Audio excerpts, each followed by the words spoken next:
This is Agus, short for Agi, and this is Archelaus, who is Agi's cousin, and this is Anaxandridas, whose story is just so sad. These are three children who were born in the city of Sparta around 500 BC. And each of them lived a completely different life. As for Anaxandridas, his story is very short. As soon as he was born, they threw him off the mountain, and he died. You might ask me, why would they throw him off the mountain? Isn't that a pity? I'll tell you. Anaxandridas, unfortunately, was born without a right arm, and the Spartans had absolutely no tolerance for such horrendous crimes. They had a committee of city elders who would take every newborn and give them a full physical and mental checkup. Woe to anyone who had even the smallest issue. They would be taken and thrown off the mountain without any debate. And when I say a small issue, I don't just mean a missing arm. Any visible physical or mental disability, limping, blindness, short leg, facial deformity, and so on. The Spartans' justification for this brutal act was that they didn't want the state to spend its hard-earned money on disabled or helpless people. And secondly, they didn't want the disabled to grow up, marry, and have more disabled children. So they killed them as babies to be done with it. It's something truly terrifying. Anyway, that's the story of Anaxandridas. As for Agus, his story is a bit brighter, or maybe more painful. I don't know. You be the judge. When they checked Agus's health, he was 100% fine, so they sent him back to his mother to be raised with love and affection like any child in the world. But this love and affection wouldn't last, because the Spartans weren't really into love and affection. So when Agus turned 7, they took him from his mother and threw him into an intensive military training system.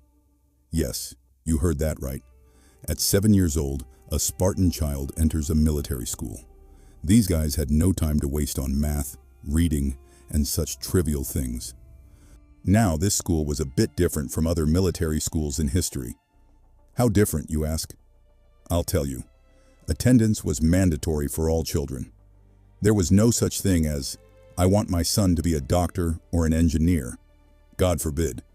Everyone trained to become a soldier. And when I say school, don't imagine a neat, organized building with classrooms and halls like those fancy folks. The Spartan school spent most of its time in the wild. They'd take the children, even when naked, and make them wrestle and train in the wilderness without any armor or clothes to protect them. Even when sleeping, there were no clean bedrooms or soft pillows. Everyone slept in the open without any comfort. On top of all that suffering the 7-year-old child had to endure, there was something that made it even worse. Bullying was not only allowed, but encouraged in these schools. The Spartans would have the older boys hit, insult, and bully the younger ones constantly. They'd say, we don't want the children to grow up not knowing how to handle pain, so they'd feed them bullying from a young age. And it gets even worse after 12 years of age. You might ask, is there a level even harder than this? I'll tell you, you haven't seen anything yet.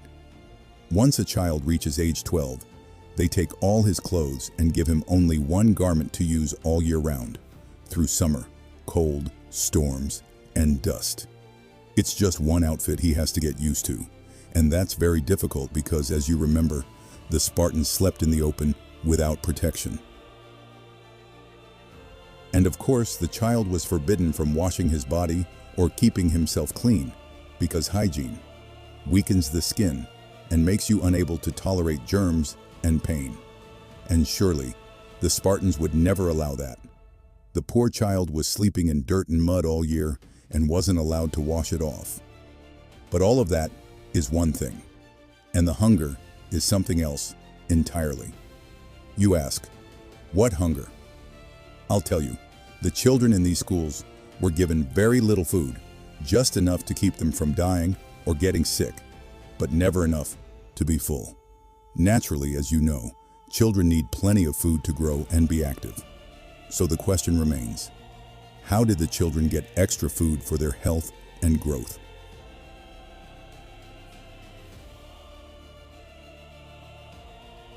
The answer might shock you. The Spartans taught children from a young age how to hunt and steal to keep themselves fed. Hunting is a bit normal, but stealing is the real disaster. Imagine, the teachers encouraged the children to steal food from the people living in Sparta talk about good upbringing. And on top of that, if a child tries to steal something and gets caught, they take his teachers and beat them severely, leaving the child, poor thing, in shock. He's thinking, am I supposed to steal or not? I don't get it. They tell him, look, we want you to steal as much as you want, but on one condition: don't get caught. Their problem isn't with the stealing, it's with how the child became weak and let people catch him. They want the child to be cunning and clever in his stealth, so he can use these skills later as a soldier. And here, your heart might have broken for the Spartans and their harsh childhood. But I haven't even told you the most bizarre thing about their system yet, so listen closely. And if there are children around, it's better for them to leave. At that age, the Spartans would assign every child a personal mentor responsible for him, teaching him about the Spartan way of life and its struggles. You might say, that sounds nice. What's wrong with a private tutor looking after a child and protecting him? I'll tell you, it is nice.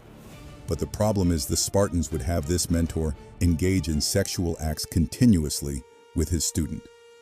I know this is shocking, but this is the truth. Look, the issue of homosexuality in Greek civilization is very complex and strange.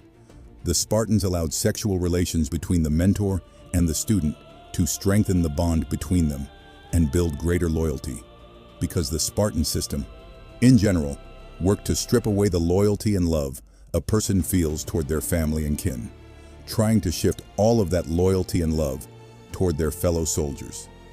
Therefore, they even tried to turn sex from a private family matter into a tool to strengthen the bonds between soldiers. And the truth is, it wasn't just Sparta that did this. For example, the Theban city in Greece had a strange fighting unit composed of 300 soldiers trained in a special way. What was strange about this unit is that all the soldiers in it were homosexual, meaning they preferred men over women, and they had very strong bonds of love and friendship among them. Usually, every soldier had another soldier whom he loved deeply. The idea behind this was that when there are bonds of love between soldiers, they will defend each other more and fight with greater ferocity to protect and help one another, which in turn makes them stronger in battle. In fact, this unit at the time was the strongest unit in all the Greek cities, and perhaps in the entire world during that period. Anyway, I want to highlight an important point here. I know full well that this topic might be shocking or disturbing to some viewers, but on this channel, I don't like to change historical events or omit parts of them. I just convey the truth to you, completely and with as much neutrality as I can, and then I leave the judgment on the matter to you. As for the Spartan training, this harsh training continues for the child until he reaches the age of 20. At the age of 20, some changes occur in this training. The first change is that the young man moves from being a student to being a mentor. This means there is no longer an older man engaging in sex with him. Rather, he becomes a mentor himself, takes on a young student, teaches him, and engages in sexual acts with him. And so the Spartan system continues. The most significant change after the age of 20 is allowing young men to marry and have children. But of course, like everything else in Spartan society, their marriage system was quite strange. After getting married, a Spartan man was expected to produce as many children as possible, but at the same time, he was forbidden from seeing his wife openly. If they were caught together, they could be punished. One might ask, did the Spartans reproduce via Bluetooth? I'd say, don't be funny. The husband could see his wife, but he had to sneak into her parents' house at night without being seen. He could do whatever he wanted with her, provided no one knew. The Spartans didn't do this out of shame or religious taboo. They simply didn't want a man to achieve anything in life without adventure, stealth, and effort. Imagine, even marriage was treated as a form of training. However, if a young Spartan decided to be smart and skip the sneaking and the hassle by not marrying at all, he would face many problems. First, he would be banned from voting and participating in all the city's festivals and meetings. Furthermore, he was periodically forced to strip naked and walk through the streets with other bachelors, singing a song that meant, "We deserve what happened to us because we didn't marry." So married life was difficult, but being single was even harder. There were no easy choices in Spartan life. The bright side, however, is that if a man managed to reach the age of 30 without dying in war or training, he could finally leave military school, take his wife, and live in his own house like the rest of the people. And when I say like the rest, I mean they lived together, but their lives were certainly not normal. Even at that age, a Spartan man was forbidden from eating with his wife and children. Even after settling into his own home, he had to take his meals with his fellow soldiers to strengthen their bond and understand them better, so he could fight alongside them more effectively. You might ask, does the man continue to fight even after 30? I tell you, a Spartan man continues to train and fight until he is 60 years old. Imagine, only when a man reaches 60 does he finally gain his full freedom and get released from his military duties to the city. Since men rarely reached the age of 70 in those days, we could say that most men spent their entire lives serving the city of Sparta. This was the life of every Spartan man, whether rich or poor, famous or unknown, intelligent or dull. All citizens were trained from childhood to become soldiers and warriors. That is the story of the men of Sparta, including our friend Agis.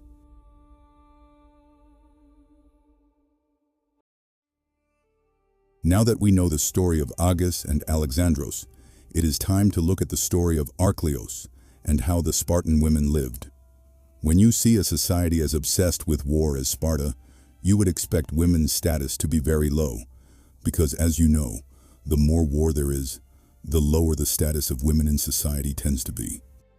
But Spartan society, as strange as it was in many ways, was also strange in this aspect. The status of women in Sparta was better than in all contemporary Greek cities, perhaps even better than anywhere else in the world at that time.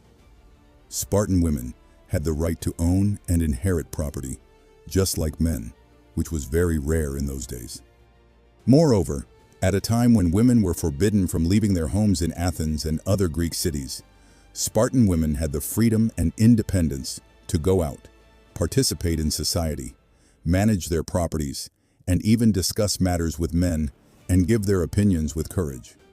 In short, women in Sparta reached a status almost unparalleled in ancient history, except perhaps in Egyptian civilization.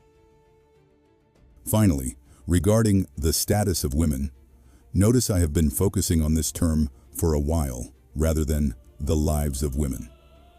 While their status in terms of freedom and social participation was high, it certainly didn't mean their lives were easy. There was no such thing as an easy life in Sparta. From a young age, girls were forced into rigorous physical training and practice demanding sports like running, wrestling, discus throwing, and archery, because when it came to strength, the Spartans made no distinction between men and women.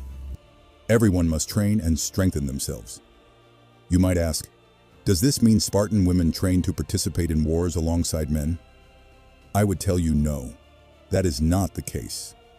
However, the Spartans understood the importance of the mother and her role in shaping society, so to build a strong and warrior-like society, They tried to create strong and courageous mothers, capable of raising their children to be strong. Imagine, it was famous for a Spartan mother to say to her son as she sent him off to battle, "Return with your shield or on it." Meaning, you either win or you die as a martyr. I do not want you to abandon your shield, run away, and embarrass me in front of people. Spartan mothers did not even show tenderness, and honestly, they were somewhat justified. Their whole society was built on cruelty and savagery. So why would we expect them to be any different from us? And speaking of cruelty and savagery, the Spartans had practices that the mind can hardly imagine. In order to motivate women to engage in physical training and maintain the strength of their bodies, they followed a very strange and harsh method. Imagine, they forced women from time to time to walk in the street completely naked, without any clothes to cover them. Even those who became fat or had a messed up body would be shamed in front of all the people and forced to take care of their bodies and go back to training. This was roughly the main reason why Spartan women were known for their beauty and fitness throughout the entire Greek world. So yes, Spartan society was very strange, but all the strangeness I have told you is one thing, and what I am about to say now is something else entirely. So remember to keep children away, and let's look at some aspects of marital life among the Spartans.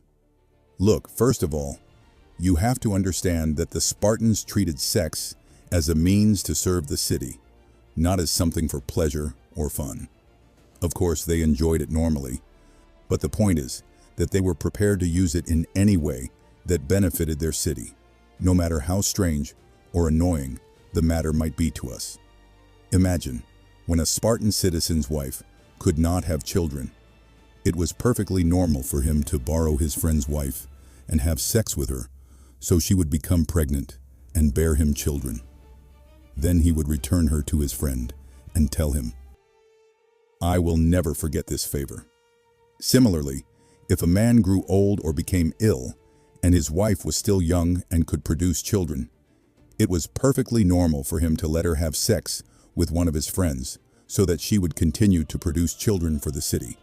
Because as you know, the most important thing is the interest of the city. And of course, if you confronted a Spartan citizen about this topic and said to him, "My friend, what about jealousy, love, and feelings?" he would answer you by saying, "Which is more important, jealousy and feelings, or the interest of the city of Sparta?" Surely the interest of the city of Sparta, so go away and keep your feelings to yourself. Of course, you might have felt disturbed and disgusted by these things the Spartans did. And honestly, you have every right to. The entire Spartan system, from beginning to end, was full of cruelty, savagery, and strange sexual practices, so it is natural to feel disturbed when you hear about it. However, we are not here to be disturbed, but rather to understand. Therefore, it is better for us now to put the disturbance aside and try to understand why the Spartans adopted this strange system for their lives. I mean, there must be a reason. It is not reasonable for humans to live like this without a reason. The truth is, there is a reason, and the reason might be even more cruel and savage than all the things we have mentioned. Look at the table in front of you. This table illustrates the population census for the 3 classes present in the city of Sparta and its surrounding territories. Here, I want to focus on an important issue. Sparta had 3 classes, and everything we have discussed in this episode so far pertains to the first class, the Spartans, who represented the class that owned the land and ruled over the other 2. As we have seen, this class consisted entirely of soldiers and warriors. As for the second class, called the Perioikoi, it was the class that included the merchants, laborers, blacksmiths, carpenters, and the rest of the professions that people needed. The individuals in this class were not Spartans. Rather, they were people living in Sparta who were forced to pay tribute to the Spartans. As for the third class, called the Helots, it was the slave class. They were the people whose lands the Spartans had occupied and whom they had turned into slaves to farm the land and perform arduous tasks. If you look closely at the table, you will see that the number of slaves vastly and terrifyingly outnumbered the Spartans who ruled them, by almost tenfold. Of course, these estimates are not perfectly accurate, and there are major disagreements among historians. However, what is certain and agreed upon by all historians is that the slave class was several times larger than the Spartan class. This is what kept the Spartans in constant fear of a major slave revolt that could wipe out their existence entirely, because, as you know, numbers defeat courage. But the Spartans didn't like that sentiment, and they decided to defy this law and ensure that courage would defeat numbers. And they actually managed to do that through a system that increased their courage and strength in such a significant way that they were able to overcome the multitude of helots and control them as a slave class. This is the system I have been telling you about in this episode. So the reason the Spartans followed their harsh system was an attempt to control and subdue the slaves, as well as to strengthen the military and exert control over other cities. So yes, that is Sparta, a city that was born into harsh conditions, with harsh methods, for harsh reasons. But here, to be realistic, we must acknowledge that the Spartan system was not just cruelty and brutality. It contained many good and useful things that we can learn from and benefit from in our current time. For example, the Spartans were responsible people you could rely on. They performed their duties toward their families and their homeland with total dedication, without any complaining or excessive talk. They were also physically strong, caring for their health and nutrition, and maintaining their bodies in a healthy and beautiful state without overeating or falling into lethargy. Furthermore, they were mentally and intellectually strong, reconciling themselves to the cruelty and difficulty of life, and accepting it with complete contentment and strength, without constantly claiming that life has no meaning every 15 minutes. And most importantly, the Spartan individual was moderate and disciplined to the extreme. They did not love excess or waste in anything. They dealt with all the pleasures of life with complete caution and moderation. Even in terms of sexuality, it is true that the Spartans had strange sexual practices, but they did not engage in them due to being drowned in lust or losing control of themselves. Rather, it was normal for them because they considered it useful for their city. But if you look at their handling of sexuality in general, you will find them to be very disciplined. Just imagine, their society was almost completely free of marital infidelity and prostitution. I challenge you now to show me a single society that is free of infidelity or prostitution anywhere in the world, or even throughout any period of history. So every nation in history has its problems and its advantages, and the best thing we can do is try to understand all nations and learn from their experiences.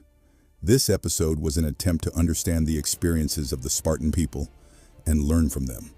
So yes, this concludes this episode of Channel Name. I hope you enjoyed the video. This is an attempt on my part to convey historical facts as they are, in a neutral and reliable manner from established historical sources and in a simplified style. Thank you all for watching the full video. If you enjoyed it, don't forget to like, share, and subscribe to receive all that is new from other videos. Our greetings to you all from Kronos Channel.